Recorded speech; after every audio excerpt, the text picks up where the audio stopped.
That's when he found out. Stephen A. Smith joining us now. Hey, Stephen A., you knew what was coming after the news broke last night of DeMarcus Cousins signing with the Warriors. What's your reaction to those who say, man, the Warriors are ruining the NBA? Well, I think people need to grow up, and I think people need to just stop all of this nonsense. It really gets on my damn nerves, to be quite honest with you.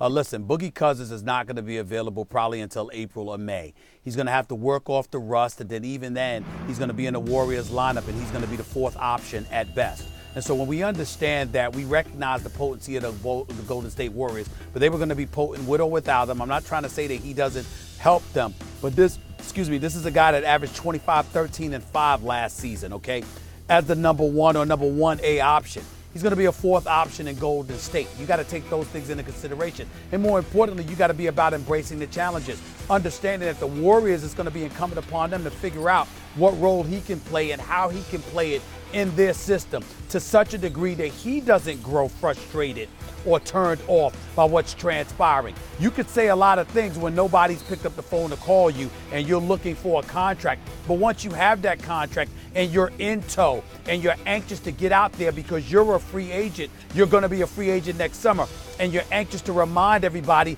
of the greatness that you put on display for the first 9 years of your career.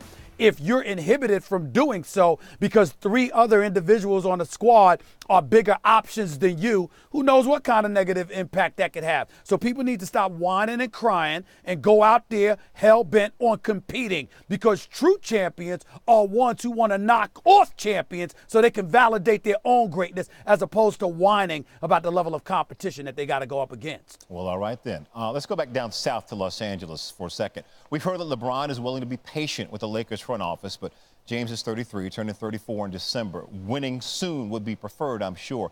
How satisfied are you with the Lakers roster as presently constructed?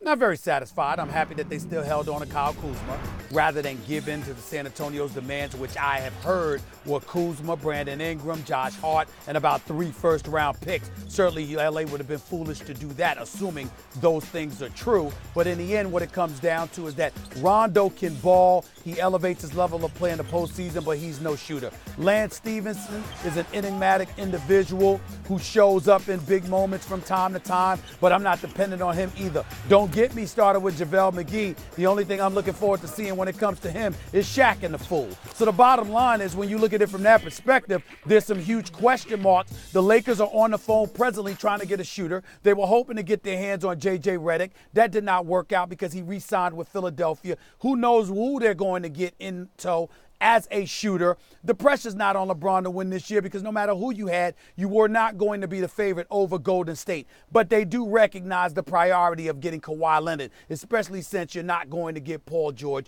They're still working on that. Who knows what's going to happen within the next 24 hours or so as it pertains to that. But they definitely need more than they have right now. So I'm not satisfied. Stephen A. Smith breaking it down. My man, appreciate you.